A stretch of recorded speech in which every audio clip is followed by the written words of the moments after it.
할렐루야. 10월 22일 목요일입니다. 오늘 특세 1주차 목요일까지 와 있는데요.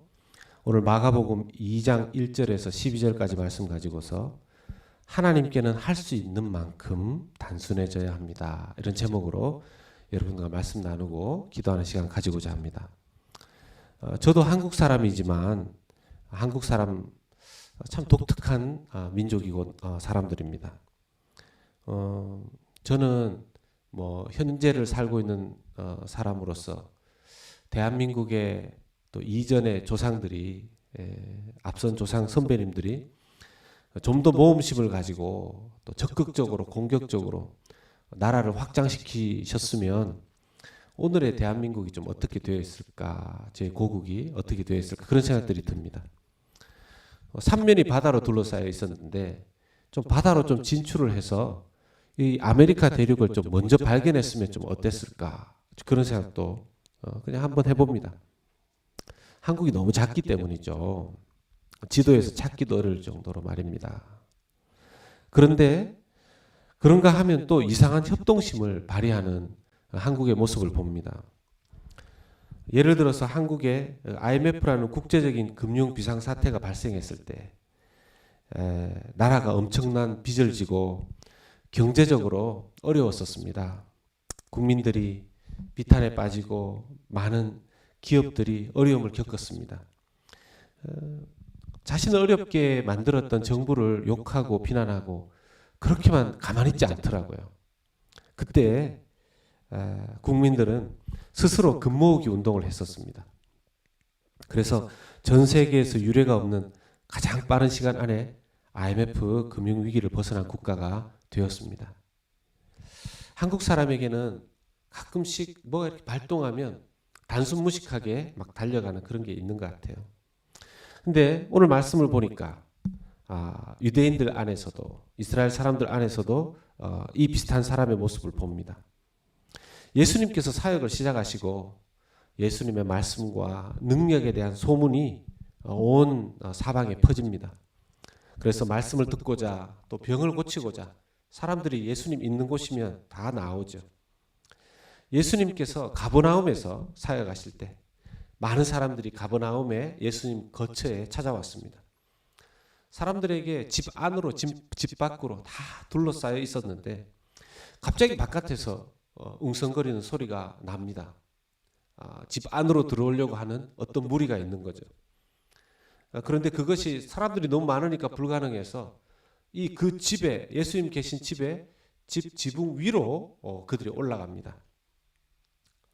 그들의 집 지붕 위에 나무와 집들을 걷어내고 침상에 누워져 있는 중풍병 걸린 한 사람을 끌어내립니다. 우리가 그 자리에 있었다면 그리고 예수님의 말씀을 듣고 있는 그런 입장에 있다가 누군가가 그렇게까지 해서 예수님께로 자기 친구를 데리고 내려오고 또 병을 고치겠다 마음먹은 사람이 있다면 좀 두 가지로 나뉘겠죠. 와 정말 사랑이 많은 그런 친구들인가 보다.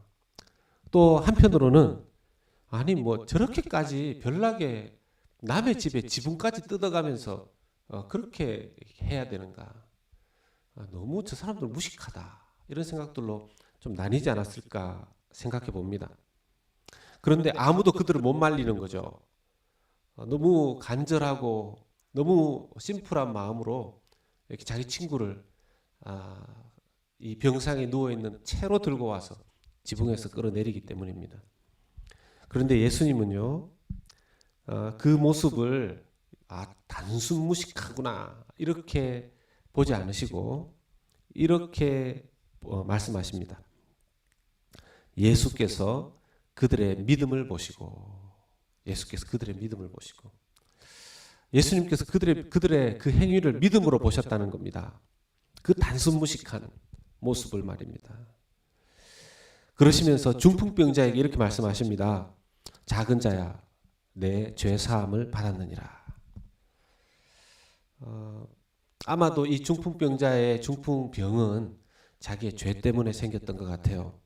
그래서 예수님께서 너의 죄 사함을 받았느니라 하는 이 말씀을 주시면서 이후에 치료를 해 주십니다. 어쨌든 이 친구들의 입장에서는 예수님을 만나면 지금 누워있는 자기 친구, 중풍병 걸린 친구가 나을 거라는 그런 믿음이 있었습니다. 그래서 그걸 해 주실 분 예수님, 그분 하나님 말씀을 전하고 병을 고친다, 귀신을 내쫓는다 하는 그런 이야기를 소문을 들었기 때문에 한 걸음에 달려온 것입니다. 앞도 뒤도 보지 않고 말입니다. 그런데 이 장면을 보고 있었던 또 한 무리가 있습니다. 그 무리는 서기관들이었어요. 이 서기관들이 하는 일이 뭡니까? 성경을 기록하는 일이죠. 그들은 구약 성경을 계속 기록했던 사람들이었습니다. 여러분, 구약 성경의 핵심이 뭡니까? 오실 메시아, 이스라엘 땅에 메시아가 오신다는 거죠. 죄를 구원할, 자신들을 구원할 백성들이 오신다라는 것입니다. 그렇다면 그들 마음 가운데 이런 마음이 있어야 되지 않겠습니까? 언제 예수님이 오실까? 언제 예수님이 오실까라기보다 언제 그리스도가 메시아가 오실까? 구원자가 오실까? 그렇다면요, 예수님이라는 분이 갑자기 나타나서 세례 요한의 사역 이후에 예수님이 병을 고치고 하나님의 말씀을 전하고 이런 모습을 봤다면 적어도 저분이 메시아가 아닌가라는 생각을 조금이라도 해야 되지 않겠습니까? 그런데 그런 기대가 조금도 없는 것을 볼 수 있습니다. 오히려 그들은 이렇게 생각합니다. 마음속에 이 사람이 어찌 이렇게 말하는가? 신성모독이로다. 오직 하나님 한 분 외에는 누가 능히 죄를 사하겠는가? 그들 마음속에 뭐가 있었을까요? 적어도 예수님이 메시아일 수 있다라는 조금의 가능성도 주지 않는 것을 보게 됩니다. 왜 예수님에 대해서 메시아일 수 있다라는 조금의 가능성도 그들은 생각하지 않았을까요? 그들이 가지고 있는 자기의 지식이 너무 복잡했다는 것이죠. 신앙적인 자기들의 선입견, 메시아라는 존재에 대한 선입견이, 그 복잡한 선입견이 예수님을 정말 심플하게 바라보는 것을 가로막았던 것입니다. 여러분, 그들이 그렇게 복잡해하면서 예수님을 잘 믿지 못하고 있을 때 9절에 보면 예수님께서 그들에게 이런 질문을 던집니다. 그들의 마음을 꿰뚫어 보시고 중풍병자에게 내 죄 사함을 받았느니라 하는 말과 일어나 내 상을 가지고 걸어가라 하는 말 중에서 어느 것이 쉽겠느냐? 여러분, 어느 것이 더 쉽겠습니까? 죄 사함을 받았느니라 하는 말이 더 쉽지요. 물론 아니라고 생각하실 수도 있습니다. 그러나 지금 이것은 그냥 눈에 보이는 것을 의미하는 거예요. 눈에 보이지 않는 바 너의 죄 사함을 받았느니라 이렇게 말하는 것은 쉽죠. 그건 다른 사람들이 알 수 없는 일이니까요. 그런데 지금 중풍병에 걸려서 침상에 누워있는 사람에게 그 자리에서 일어나라, 그리고 집으로 걸어가라, 이렇게 말하는 것은 어려운 것이죠. 왜냐하면 그건 그 일이 예수님의 말대로 되는지 안 되는지는 그 주변에 있는 사람들이 보면 금방 할 수 있기 때문이에요. 그런 측면에서 예수님은 어느 것이 더 쉽겠느냐? 내 죄 사함을 받았느니라 라고 말하는 것이 더 쉽고, 네 상을 들고 걸어가라 하라고 말하는 것이 더 어렵습니다. 그런 측면에서 예수님이 더 어려운 일을 해내는 것을 보면 더 쉬운 일인 내 죄 사함을 받았느니라 이렇게 말하는 것은 더 쉬운 일이기 때문에 예수님에게는 이 일도 저 일도 다 가능하다 하는 것을 말씀해 주시는 것입니다. 여러분, 우리가요, 하나님 앞에서는 최대한 단순해져야 합니다. 하나님 앞에 복잡하면 안 됩니다. 여러분, 하나님 앞에서 내 현실의 삶을 계산하고 미래의 삶을 계산하면요, 하나님의 말씀을 믿기가 너무 어려워집니다. 미래의 일들을 내가 다 계산기를 두드리고 내가 어떤 나이까지, 어떤 시간까지 돈을 얼마나 벌어야 되고 또 어떤 시간까지 어떻게 계획을 잡아서 결혼도 해야 되고 이런 거 장기 계획 다 세워놓으면요. 하나님께서 개입하실 틈이 있을까요? 우린 너무 복잡합니다. 어떤 때는 머리가 막 터질 것 같아요. 현재를 계산하고 미래를 계산하기에 바쁩니다. 인간관계도 계산에 의해서 이루어지려고 합니다. 물론 맞습니다. 어느 정도는 계산하면서 살아야 됩니다. 우리가 보험도 넣어야 되고요. 또 그리고 노후 자금도 조금씩 마련해야 되고요. 또 그리고 공부도 하면서 또 계획도 세우면서 그것에 이렇게 맞게 살아가야 합니다. 그런데 다른 것은 몰라도 하나님 앞에서는 단순해야 한다는 것이죠. 하나님 앞에서는. 여러분, 나 자신이 정말 올바른 기도를 하고 있는가 그렇지 않은가 그 점검할 수 있는 방법이 있습니다. 뭘까요? 기도를 하고 났더니만 모든 짐을 다 주님께 올려드렸다 하는 믿음이 오고 하나님 앞에서 마음이 편안해지는 겁니다.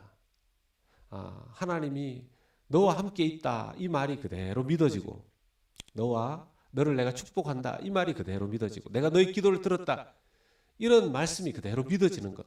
하나님 앞에서 단순한 믿음이 되어지는 것. 그럴 때 기쁨이 오고 아주 자유롭고 편안하죠.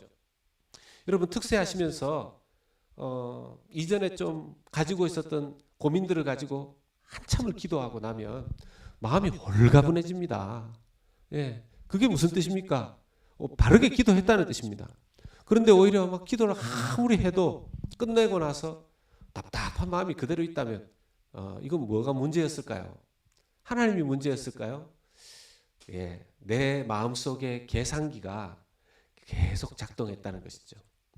아직도 나는 내 계산기를 내려놓지 못한 상태로 기도를 했다는 것을 의미한다고 할 수 있겠습니다. 여러분 하나님 앞에서만은 단순해져야 우리가 살 수 있습니다. 여러분 영성이 뭡니까? 하나님 앞에서 말씀 앞에서 단순한 것이 영성입니다. 여러분 혹시 이런 교회 표를 들어보신 적이 있습니까? 어떤 교회 표를 보니까 하나님의 뜻이라면 아멘하는 교회, 하나님이 말씀하시면 아멘하는 교회 이런 표가 있더라고요.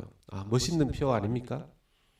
여러분 오늘 기도하면서 내가 중풍병자의 친구들처럼 하나님 앞에 순수하고 또 단순하고 그냥 하나님 만나기 위해서는 무엇이라도 하겠다 하는 그런 믿음입니까? 아니면 너무 나는 서기관이 오히려 더 이해가 된다. 어떻게 그런 일이 가능한 거야 하는 복잡한 마음입니까? 우리가 신앙생활하면서 서기관들처럼 신앙생활 할 때가 있습니다. 저 일은 안 될 것 같은데 이런 일도 하나님 내게 기도 들어주실까?